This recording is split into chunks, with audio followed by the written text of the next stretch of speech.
Mahabharata at its core is a narrative of a fratricidal battle between the cousins, the Kauravas and the Pandavas, for kingship. In this great war, though the Pandavas finally win, the victory comes at a great cost as millions of lives were lost. The epic says it was written by Vedavyasa at the request of the creator of all the worlds, Brahma.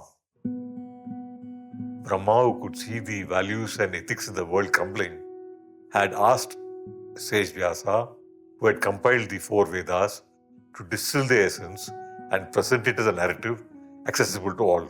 People, he said, either did not now have the time or the erudition to understand the Vedas, and it was necessary to share this knowledge in a form accessible to all.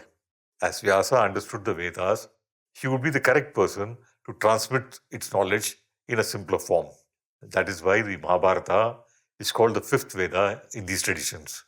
Vyasa acceded to Brahma's request and said that as the task he was assigned was monumental, he would need a scribe to write it as he was narrating. Brahma suggested that Ganapati, the elephant-headed deity, would be the perfect scribe for Vyasa. Ganapati accepted to be Vyasa's scribe if Vyasa could narrate as fast as he himself could write. Vyasa accepted this, but he also said that Ganapati should first understand what was being said before writing it down. The Mahabharata, as composed by Vyasa, has 18 books of Parvas and starts well before the Great War. According to medieval Indian aestheticians like Anandavardhana and Abhinavagupta, the Mahabharata was an implicitly anti-war text. Abhinavagupta in his Lochana, his commentary on Anandavardhana's Dvanyaloka, says this about the aesthetic experience. In the course of this beginningless journey through this universe, we have experienced all emotions. Thus, nobody fully aware of his own humanity can fail to be moved by another person's experiences.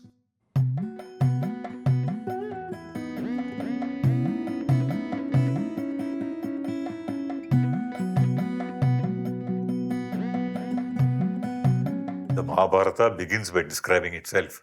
The epic speaks on dharma, artha, kama, and moksha, and on these it says, what is found everywhere will be found here, and what is not found here can be found nowhere. First question the epic poses is as to what caused the disastrous war to be fought, and enumerates a list of probable causes which could have led to the Great War. It gives up the speculation as being futile, as the Great War had already taken place and millions of lives had been lost. The next significant detail the epic speaks about itself is that it was a narrative which had been retold many times before. Numerous sages had heard the epic either from Vyasa himself or from his disciple Sauti, and the epic in a much larger form had already been heard in the seven heavens. The first time the epic was narrated on earth, it says, was at the snake yajna of King Janamejaya, the great-grandson of the Pandavas. King Parikshit, due to a thoughtless action of his, was cursed to die of snake bite, and he was unable to avert his own death even after taking the most stringent of precautions.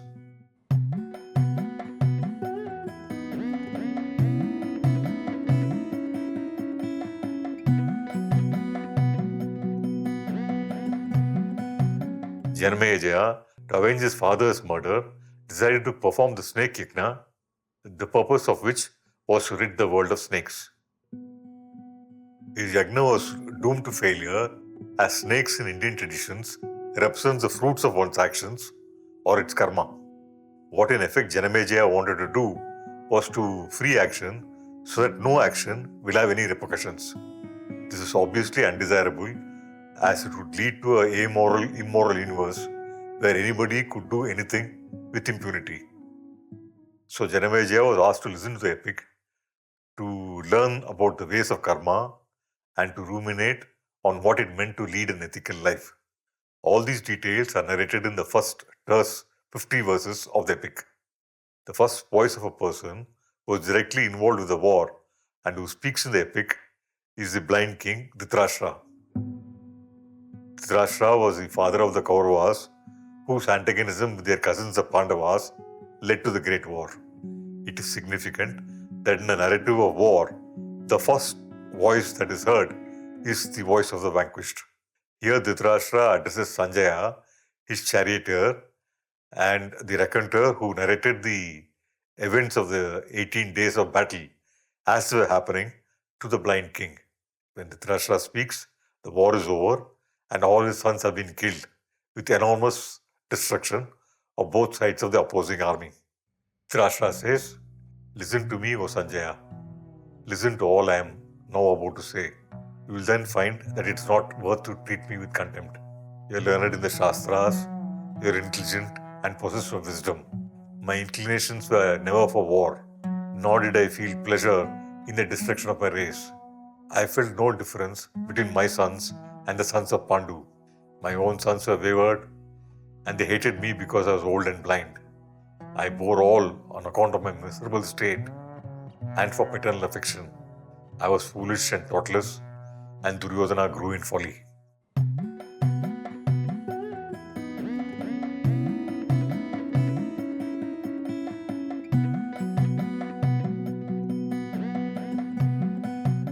What is the correct or ethical action is a principal question of the epic.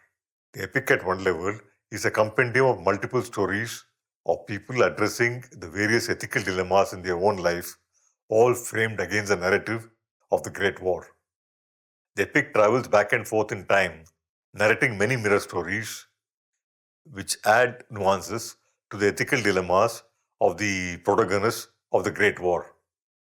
One narrative strand which the epic weaves is the genealogy of the ancestors of the warring cousins, starting from their firstborn ancestor, Puru. The narrative of the Great War actually begins with King Shantanu, the great-great-great-grand descendant of the King Puru. Shantanu had 3 sons, Devavrata from his first wife Ganga, and Chitrangada and Vichitravirya from his second wife Satyavati. Satyavati had wanted her children to rule the kingdom as a precondition for her marriage to King Shantanu.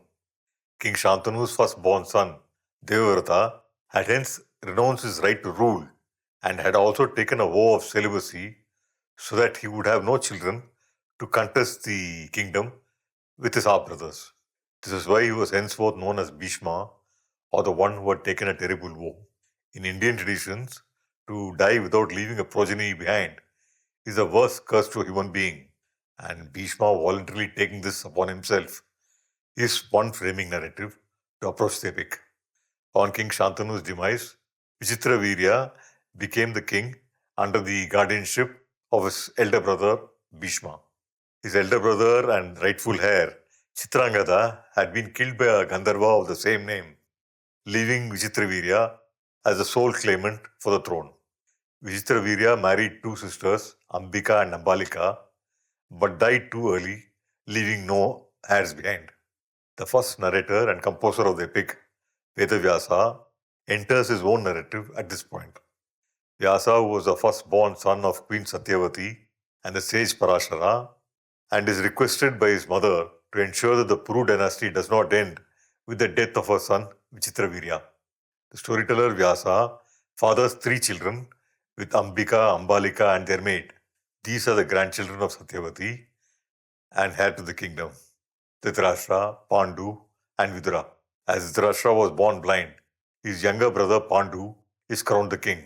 The third half-brother Vidura had no claims to the throne, as he was the son of the maid of the 2 queens, Ambika and Ambalika. This inscription of the author into his own text is a distinctive feature of epic traditions, and Vyasa is both the author and the progenitor of the principal characters of the Great War. Valmiki also inscribes himself into the Ramayana as a witness who watches the epic unfold from within the sanctuary of his own hermitage.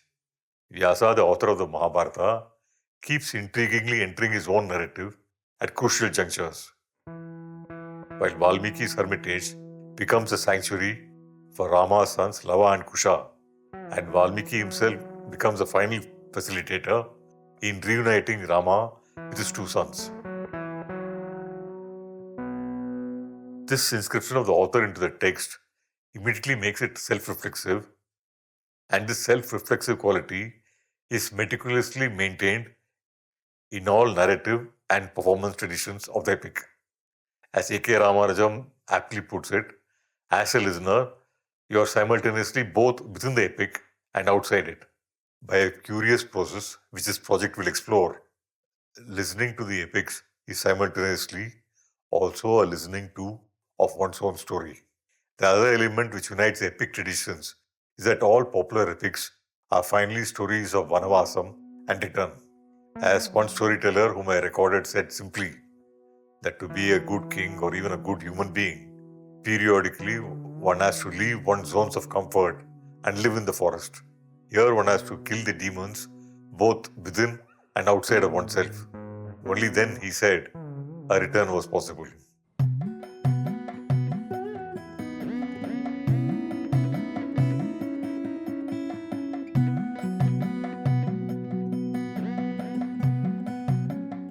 The story of the Great War, the Mahabharata, as enacted in performance traditions in India, really starts with the conflict between the great grandchildren of Satyavati, the sons of Dhritarashtra and Pandu, for kingship.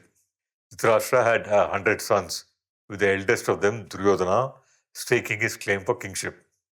Pandu, due to a curse, had abdicated the kingdom to live a life of ascetic in the forest, and his 5 sons, the Pandavas, were born in Vanavasam in the forest. Yudhishthira, being the eldest born of all the cousins, was considered the rightful claimant to the throne, and the seeds for the conflict are now out in the open. Unknown to the Pandavas, their elder brother Karna, who is actually the rightful heir to the throne, being the eldest son of their mother Kunti. Karna, by a curious turn of events, becomes one of the closest friends of Duryodhana and also one of his main warriors in the Great War, fighting against his own younger brothers. On their father Pandu's death, in his self-imposed life in the forest, the Pandavas make their first visit to Hastinapura.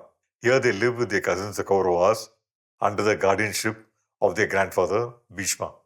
When the Kauravas and the Pandavas come of age, Dhritarashtra first crowns Yudhishthira as the crown prince, which does not please his son Duryodhana. Duryodhana, having no intention of serving under his elder brother Yudhishthira, has deceitfully built a palace of combustible materials and requests them to stay there till the kingdom could be properly divided. Duryodhana actually intends to burn the palace with his cousins inside while they are sleeping. Bhima, the strongest of the Pandavas, comes to hear of this plot and escapes the burning palace, carrying his mother and brothers on his shoulders.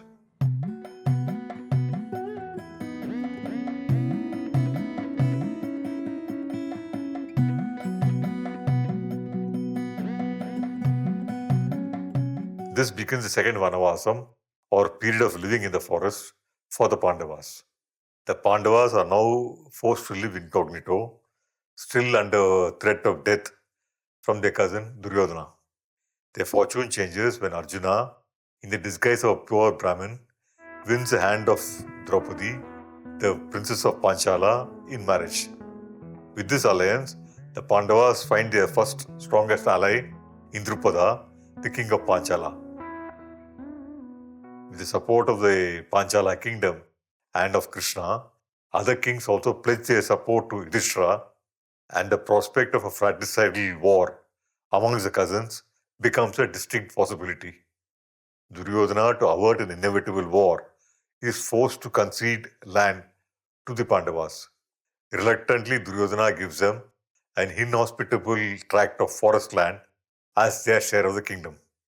The Pandavas turn this inhospitable land into a fertile kingdom and establish their capital, Indraprastha. The deity of fire, Agni, now enters the narrative and requests the help of Arjuna and Krishna in burning the Khandava forest, which is part of their kingdom. In the epic, this is another crucial episode, the repercussions of which will threaten the future of the Pandava progeny themselves.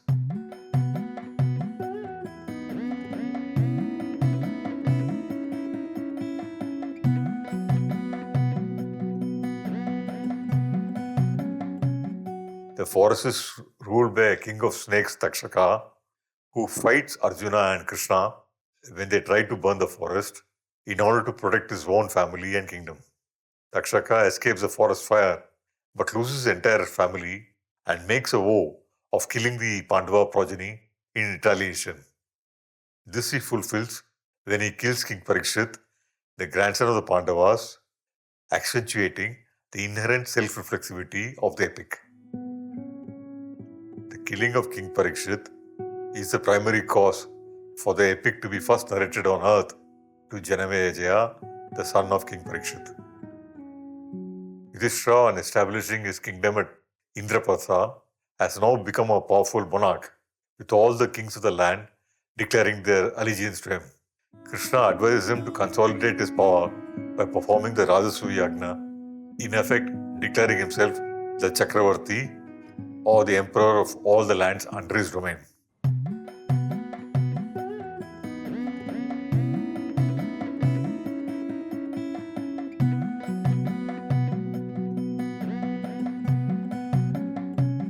Yudhishthira's palace is built by a Gandharva architect, Mayan, and the palace of illusions that he has built becomes the next narrative element, impelling the epic towards a great war.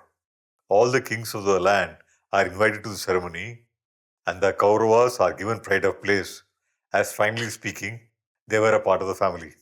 Yudhishthira, as a courteous person, offers to show around the palace to his younger brother Duryodhana, but he refuses this offer, preferring to explore the palace of illusion on his own. Duryodhana has to confront his own jealousy and anger at the prosperity of his cousins in his walk through the magical palace. The palace, in its own way, undermines Duryodhana's pride at his own might. A befuddled Duryodhana stumbles and falls in his walk through the labyrinthine palace. His sense of humiliation is compounded as he sees that Draupadi, the wife of the Pandavas, has witnessed his fall. His anger is further intensified when he hears Draupadi laughing merrily at his discomfiture. To humiliate the Pandavas and Draupadi, as he felt himself humiliated, becomes a primary desire of Duryodhana from this point of the narrative onwards.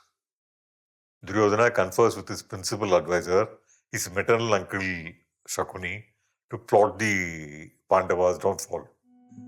Shakuni has magical dice, and with his dice, he is invincible in gambling, as the dice would fall on whichever number he desired. Shakuni and Duryodhana decide that to humiliate the Pandavas, they first have to be stripped of all the wealth that they had acquired. War against the Pandavas at this point of time was not an option, as they were far stronger than their cousins, the Kauravas. Deceit, it is decided, is the only way that their ambition could be achieved. Shakuni points out the only weakness in Yudhishthira, which was his love for gambling. The plotters build a palace for Duryodhana and invite their cousins, as a reciprocal gesture, to stay at this palace. Yudhishthira, against the advice of Draupadi and his brothers, accepts this invitation. He first gambles and loses his kingdom. Then he loses his brothers, himself, and finally, when he has nothing left to wager, he pledges and loses their wife Draupadi to the invincible gambler Shakuni. Duryodhana now decides to gloat over his victory by demanding Draupadi to be present in the royal assembly as a slave to the Kaurava wives. Draupadi refuses to come, quoting a legal objection to this request. She says that Yudhishthira's pledging of her as a wager was illegal, as by then he had lost himself in the game of dice.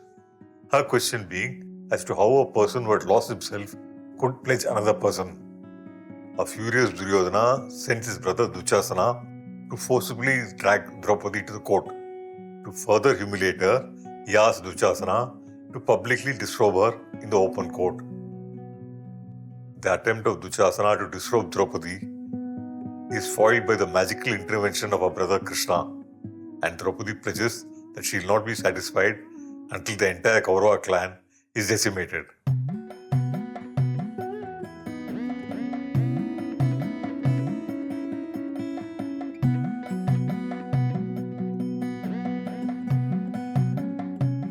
The elders of the warring cousins intervene at this point, in an attempt to resolve the conflict.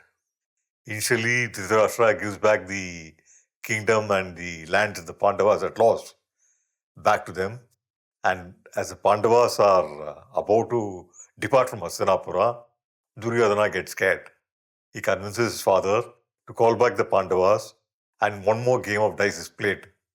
The wager being that whoever loses in this final 13th game of dice has to live in exile or in the forest for 12 years and 1 year in hiding.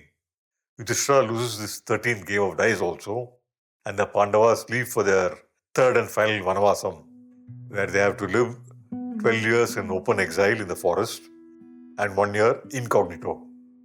If the whereabouts is discovered in this 1 year of hiding, then the Pandavas have to live in the forest for another 13 years.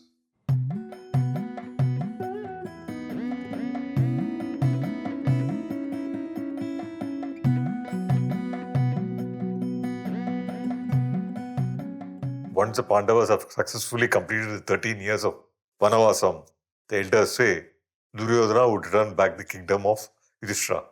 The Pandavas could have easily routed their cousins in battle and reclaimed their kingdom. But Yudhishthira is bound by his code of ethics and chooses to accept the verdict of the elders. The cousins, both the Kauravas and the Pandavas, accept this compromise, and the Pandavas depart for their life in the forest. This period of Vanavasam is where the Pandavas listen to the stories of their ancestors and also to mirror stories of other kings who faced similar predicaments in their own life. The stories which are narrated at this juncture are, in a sense, the crux of the epic and encapsulate notion of what being in the world in the cultural context of the milieu means. The Pandavas with Draupadi successfully complete the Vanavasam, but Duryodhana reneges on his word and refuses to return their kingdom. The inevitable war is fought, and people from both armies lose their lives.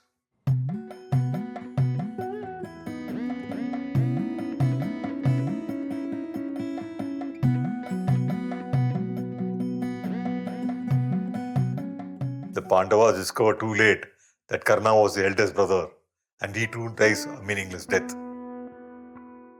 After the tragedy of Karna's death and the death of Salya and Shakuni, Duryodhana is left the last Kaurava warrior standing. Finally, even he is killed by his arch-enemy Bhima, and Yudhishthira is said to be crowned king.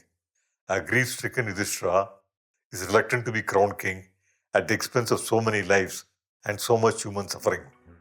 Krishna takes him to the dying Bhishma, resting on his bed of arrows, and requests him to expound on Dharma to Yudhishthira. Yudhishthira is convinced by Bhishma's discourse on Dharma and consents to be crowned the king. In performance traditions, 4 discourses on Dharma. The first by an Yaksha, who is actually Yama, the god of Dharma and death. The second, Viduranidhi, or Vidura's discourse on Dharma. Gita Upadesham, or Krishna's discourse on Dharma to Arjuna. And finally, Bhishma Upadesham, or Bhishma's discourse on Dharma to Yudhishthira, are said to be the 4 pillars on which the epic rests. To truly understand the import of the text, it is said that one has to read these 4 discourses very carefully. The epic continues after the coronation, and Yudhishthira performs Ashwamedha Yagna, which formally makes him the emperor of all the 56 kingdoms of the world. Now Dwapara Yuga has ended and is now the age of Kali Yuga, or the age of Adharma. Yudhishthira crowns Arjuna's grandson Parikshit as a king, and the Pandavas with Draupadi choose to begin their final journey. Krishna also departs to his abode in Vaikuntha, felled by the arrow of an hunter. The epic narrates the final demise and the fate of each of the surviving warriors. Performance traditions of the epic generally conclude with the coronation of Yudhishthira, and the narrative of what happened later is really the concern of another journey.